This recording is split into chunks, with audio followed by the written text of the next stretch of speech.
In today's lecture, the topic of discussion is definition of international law.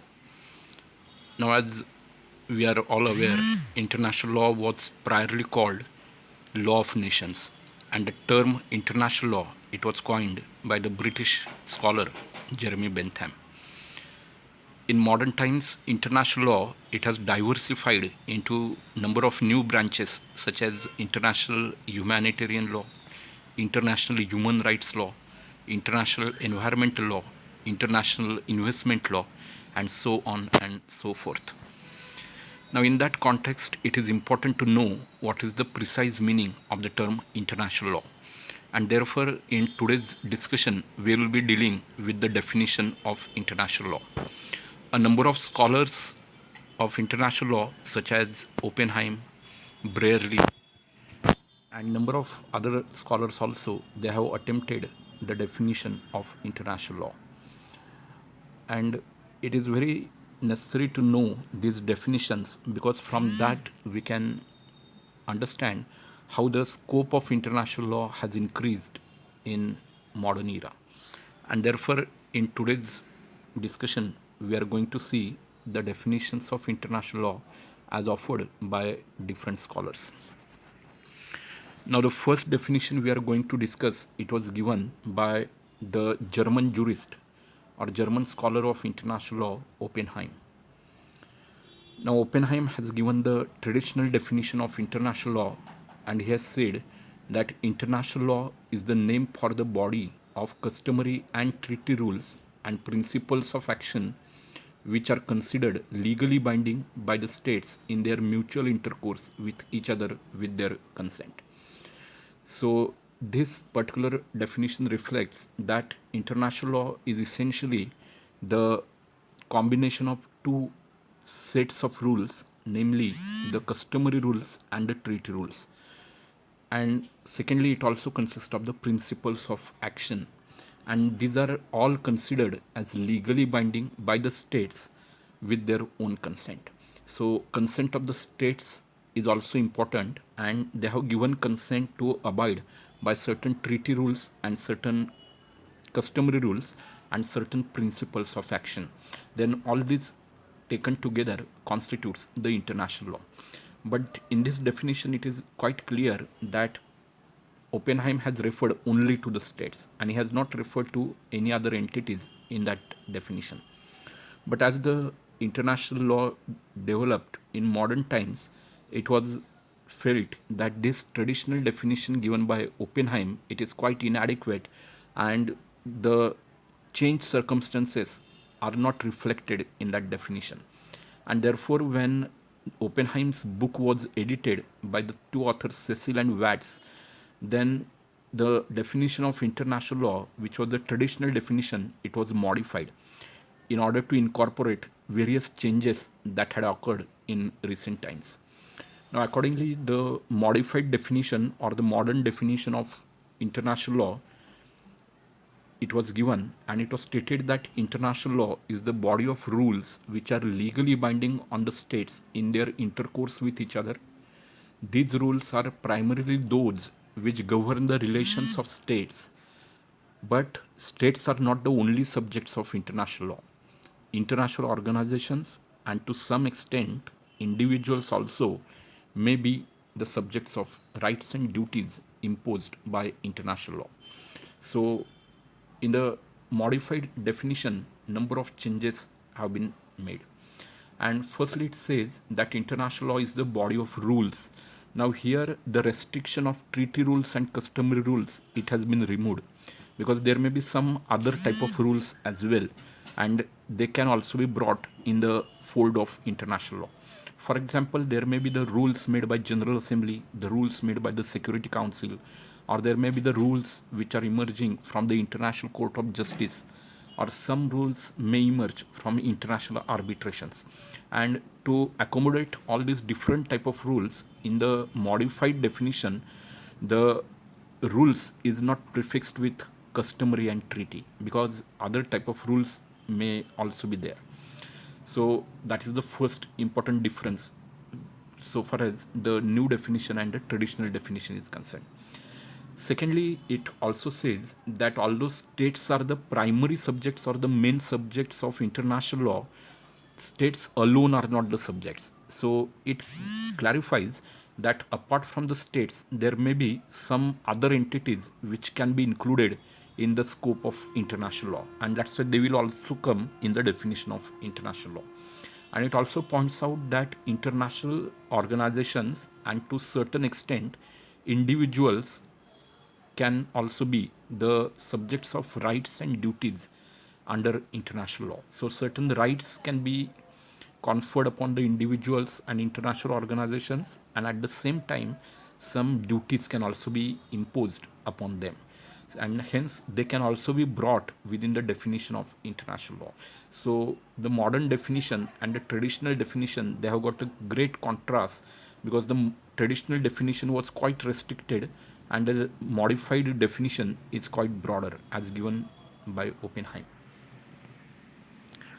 Now, another definition is given by the Australian scholar of international law, J.G. Stark.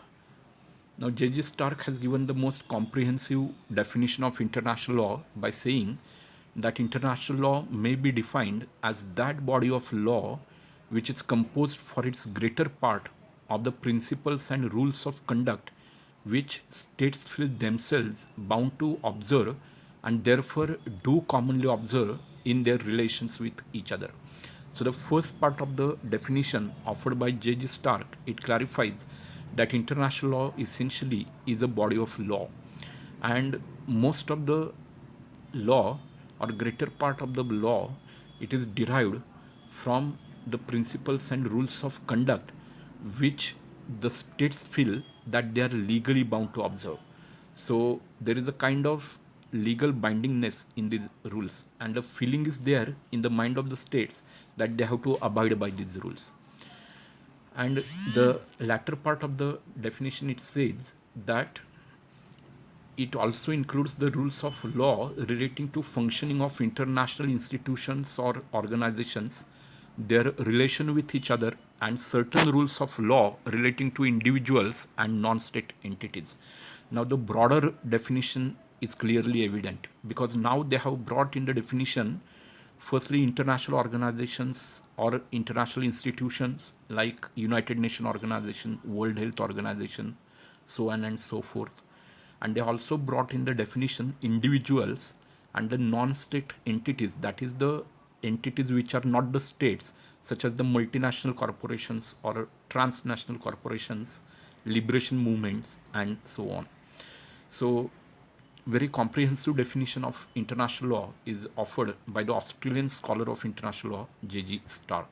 And the gain of the definition is that it tells us that international law, although mainly concerned with states, apart from states, even the individuals, international organizations, multinational corporations, and liberation movements, they also are the part of international law. Then let us come to one more definition offered by the British scholar of international law, James Leslie Brearley. Now, Brearley had written one important book on international law known as The Law of Nations, and this book has been recently edited by John Miles. Now, according to Brearley, the law of nations or international law may be defined as the body of rules which are binding upon the civilized states in their relations with each other. So actually this definition is very traditional type of definition, very orthodox definition, and there is no kind of modernity involved in this definition, because it confines international law only to the states. Because when this definition was given by Brearley in that particular era, the international organizations or the individuals, they were really not brought within the fold of international law, and therefore the definition which was given by Brearley, it appears very orthodox in style. Now then one more definition is there given by Lord Ulverstone, and he has said that whatever has received the common consent of the civilized nations and that to which we have assented along with other nations in general may be called international law. So here, Lord Ulverstone has added one dimension to international law by saying that this particular subject, it consists of certain rules which are derived from the common consent of the civilized nations. So there is a common consent given by various states to those rules, and out of that common consent, the rules of international law they develop. So these are different definitions of international law as offered by different scholars, but no definition as such can be said to be perfect. Still, the definition of J.G. Stark can be taken as a standard because it incorporates most of the entities which may be relevant for the understanding of international law. So the summary of all these definitions show that international law is concerned primarily with the states, but it is also concerned with international organizations, individuals, and non-state entities. Now, one by one, we'll see why these new players have been added in the definition of international law. Firstly, let us see why international organizations have been added to this definition. Now, after the Second World War, especially, a number of international organizations they came into existence, and examples can be cited of United Nations Organization, World Trade Organization, World Health Organization, International Monetary Fund, World Intellectual Property Organization, and so on and so forth. These organizations quite often come into relation with the states. For example, IMF, it advances loans to number of countries, or the World Health Organization, it works on certain disease which is affecting a particular country or a group of countries. And that's why these organizations, they have certain relation with the states. And therefore, it was thought necessary that international organizations are important components of international law, and they need to be added in the definition of international law. And accordingly, in Stark's definition, we come across the mention of international organizations. Then why individuals have been added to the definition of international law? Number of reasons can be cited. Firstly, the Nazi army under Hitler committed genocide of thousands of Jews. That is, only the persons belonging to Jew race, they were selected and then they were killed in most barbaric manner in gas chambers, and thousands of such Jews were killed, and that is called as the offense of genocide. Further, in Nuremberg and Tokyo trials, individuals were tried and convicted for certain war crimes and crimes against humanity. Further, in Eichmann's trial, the Supreme Court of Israel tried and convicted Eichmann for killing Jews on the basis of universality principle of jurisdiction. So all these things indicate that individuals have the potential to commit the crimes against international law, and therefore it is very necessary that individuals should be brought in the definition of international law. Now, some other reasons are also there. International treaties such as Universal Declaration of Human Rights, adopted in the year 1948, it has conferred a number of human rights upon the individuals. And some of the examples may be right to freedom of speech and expression, right to equality, right to religion, and so on and so forth. Further, Universal Declaration of Human Rights also talks about the guarantee of right to seek asylum in any country given to the individual. So all these rights have been guaranteed by the international law to the individuals.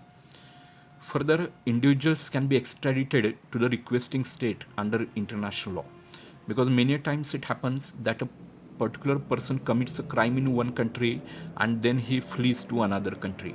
So if such person has went to another country, then he can be brought back for the trial and conviction by following the extradition procedure.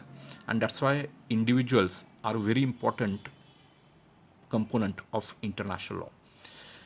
So the topics like asylum, extradition, human rights, all these topics in international law, they are essentially related to individuals.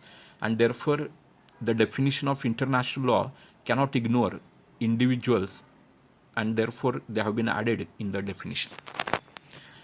Now then, let us come to the inclusion of non-state entities in the definition by a scholar like J.G. Stark. Why he has included non-state entities?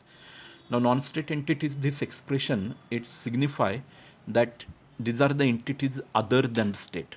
So whatever is not a state can be brought in the definition of non-state entities. Now, till today, non-state entities, they include multinational companies or transnational corporations and liberation movements like Palestine Liberation Organization. So these entities are not the state because they are in the nature of multinational companies or what is also called as transnational companies. And there can be liberation movements also, the groups which are trying to liberate from a foreign rule. So those movements have also been given the recognition under international law.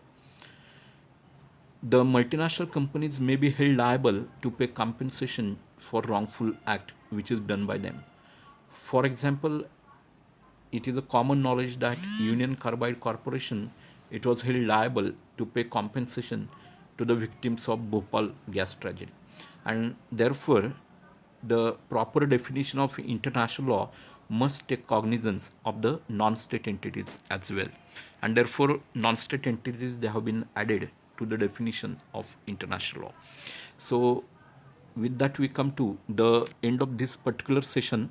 And in this session, we have discussed the definition of international law, the traditional definition of international law, and how, due to certain developments which occurred in international politics and international relations, why new players like individuals, the international organizations, and the non-state entities were added to the original definition. So with that, we come to the end of this session.